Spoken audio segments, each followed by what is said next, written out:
Hello everyone, welcome to success with Rai academy. 10 फरवरी 2023 के दैनिक जागरण के राष्ट्रीय संस्करण को आज के इस वीडियो में हम डिस्कस करेंगे। तो चलिए वीडियो को स्टार्ट करते हैं। सबसे पहली हेडिंग हम ले रहे हैं जहां प्रधानमंत्री का स्टेटमेंट दिया गया है कि देश देख रहा है एक अकेला सब पर भारी। यह स्टेटमेंट तब आया जब विपक्ष उनके भाषण को पूरा नहीं होने दे रहा था, वो अपनी बात रख रहे थे तो हंगामा किया जा रहा था। तो उन्होंने इस बात को इंगित किया कि देखिए सब मिलकर बोल रहे हैं और मैं अकेले बोल रहा हूं, तो आप समझ सकते हैं कि कौन किस पर भारी है।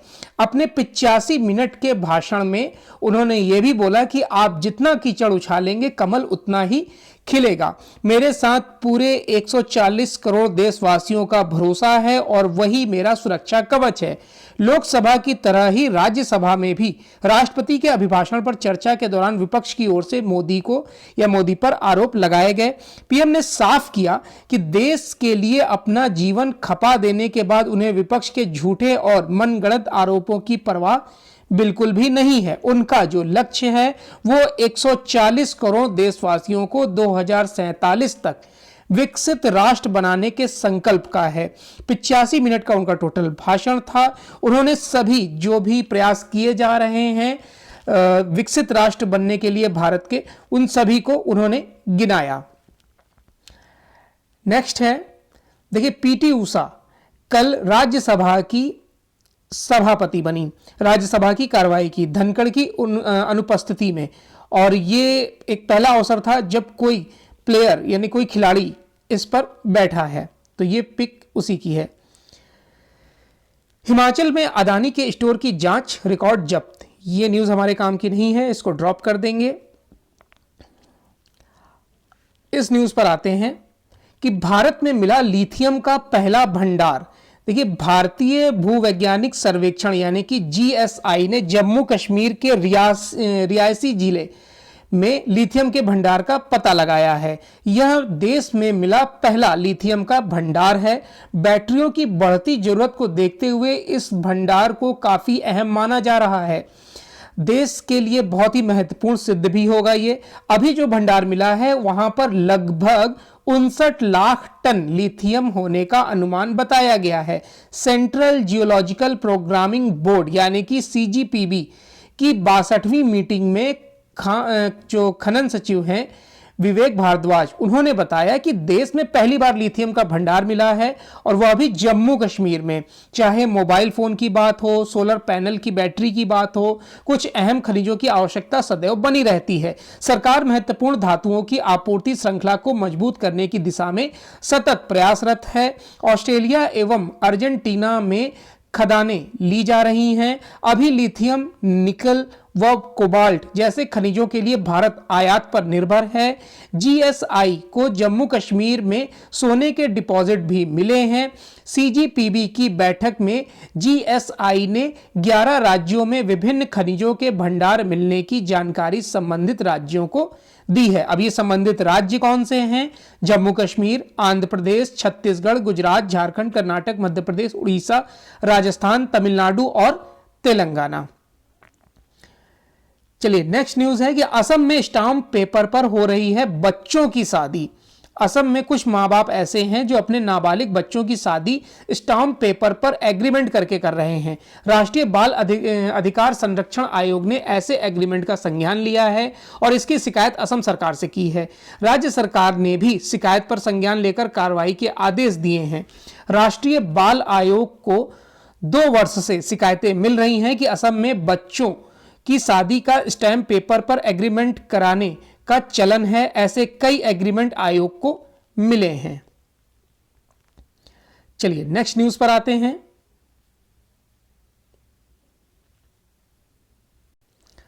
नेक्स्ट न्यूज है, कॉलेजियम की ओर से दोहराई गई 10 सिफारिशों को सरकार ने लौटाया।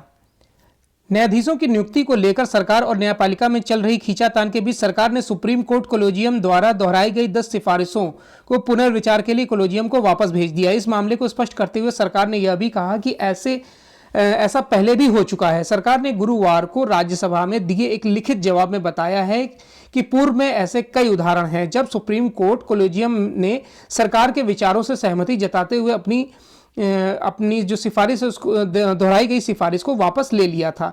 ये जानकारी कानून मंत्री किरण रिजिजू ने कांग्रेस अध्यक्ष मल्लिकार्जुन खड़गे द्वारा राज्यसभा में पूछे गए एक सवाल के लिखित जवाब में दिया है। और ये शायद पहला मौका होगा जब केंद्र सरकार ने कहा है कि उसने कॉलेजियम द्वारा न्यायाधीशों की नियुक्ति की दोहराई गई सिफारिशों को पुनर्विचार के लिए वापस भेजा है, और ऐसा पहले भी हो चुका है। अभी तक यही माना जाता है कि अगर सुप्रीम कोर्ट कॉलेजियम सिफारिश दोहराता है तो सरकार को उसकी नियुक्ति करनी चाहिए। और कॉलेजियम नीति क्या होती है हम कई बार इस वीडियो में डिस्कस कर चुके हैं। जब सरकार इसे लौटा देती है तो सुप्रीम कोर्ट क्या करता है, सुप्रीम कोर्ट लौटा देता है तो सरकार क्या करती है, ये सभी हम कई बार डिस्कस कर चुके हैं। नेक्स्ट न्यूज है कि गरीबी से मुक्त भारत के सपने को साकार करेगा मिशन अंत्योदय। गरीबी मुक्त भारत के सपने को साकार करने के लिए मिशन अंत्योदय सर्वेक्षण सहायक साबित होगा। केंद्रीय ग्राम विकास व पंचायती राज मंत्री गिरिराज सिंह ने गुरुवार को अंत्योदय सर्वेक्षण जारी करते हुए कहा कि हाशिए पर गए परिवार को स्थायी आजीविका के संसाधन मुहैया कराने में यह मददगार होगा।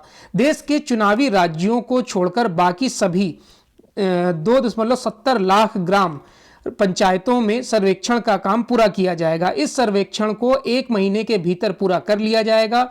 इस पर आने वाले व्यय को मनरेगा के प्रशासनिक मद से लिया जाएगा। इसमें सुशासन, कृषि भूमि विकास, ईंधन, चारा, पशुपालन, मत्स्य, ग्रामीण आवास, जल, पर्यावरण, सड़कें, संचार, पारंपरिक व गैर पारंपरिक ऊर्जा, बाजार, मेले जैसे कई जो क्षेत्र हैं उसको मिलाकर टोटल 21 क्षेत्र को शामिल किया गया है। चलिए नेक्स्ट न्यूज पर आते हैं। नेक्स्ट न्यूज है जल संरक्षण के लिए मिशन अमृत सरोवर मील का पत्थर। देखिए, जल संरक्षण की दिशा में जो चलाई जा रही है योजना, वो उसके बेहतर नतीजे मिल रहे हैं। आज़ादी के अमृत काल के पहले वर्ष के 9 महीने के भीतर ही अमृत सरोवर के निर्धारित लक्ष्य का 60% कार्य पूरा हो चुका है, जबकि 15 अगस्त 2023 तक कार्य पूरा होने का अनुमान लगाया गया है। भूजल संरक्षण के साथ बारिश के पानी को सतह पर जलाशयों में संरक्षित करने के लिए अमृत सरोवर योजना शुरू की गई है। इसी तरह जन भागीदारी के तहत पुराने तालाबों और जलाशयों के पुनरुद्धार के साथ सफाई की जा रही है, जिसमें उसकी क्षमता के बराबर जल भंडारण किया जा सकेगा। देश के प्रत्येक जिले में कम से कम 75 नए तालाब और जलाशयों का निर्माण कराने का लक्ष्य निर्धारित किया गया है। 24 अप्रैल 2022 को राष्ट्रीय पंचायती दिवस पर प्रधानमंत्री नरेंद्र मोदी ने इसकी घोषणा करते हुए कहा था कि 15 अगस्त 2023 तक राष्ट्रीय स्तर पर कुल 50,000 अमृत सरोवर का निर्माण पूरा कर लिया जाएगा। जिन पुराने तालाबों की हालत तंग है, इसमें मिट्टी व गाद भर चुकी है, उसकी सफाई कर उसे नया बना दिया जाएगा। चलिए नेक्स्ट न्यूज पर आते हैं। नेक्स्ट न्यूज है बिजनेस पेज से। जो पहली न्यूज है कि ऊर्जा बदलाव को देख कंपनियां बदलने लगी रणनीति। देखिए, ऊर्जा सेक्टर के दिग्गज अंबानी और अदानी समूह तो पहले ही ग्रीन एनर्जी सेक्टर को लेकर अपनी मंशा स्पष्ट कर चुके हैं। अब सरकारी क्षेत्र की ओएनजीसी, आईओसी, एनटीपीसी, गेल जैसी दिग्गज कंपनियां भी मान रही हैं कि भविष्य में टिके रहने के लिए उन्हें परंपरागत ऊर्जा स्रोतों से बाहर निकलना पड़ेगा।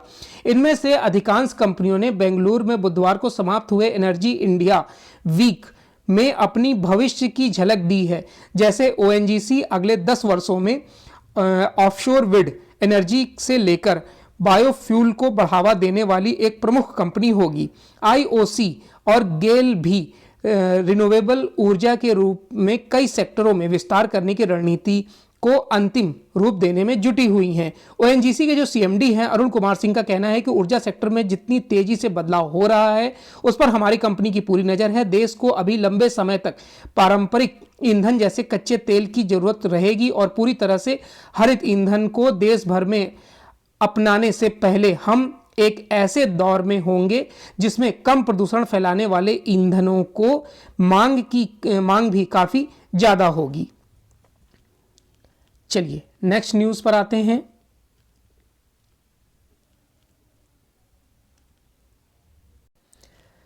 नेक्स्ट न्यूज है कि हमारी जो एनडीआरएफ टीम है, जो राष्ट्रीय आपदा मोचन बल जिसे हम बोलते हैं, उसने तुर्की में एक 6 वर्षीय बच्ची को बहुत ही आपात स्थिति में बचाया है, जिसकी वजह से एनडीआरएफ की पूरे विश्व में वाहवाही हो रही है।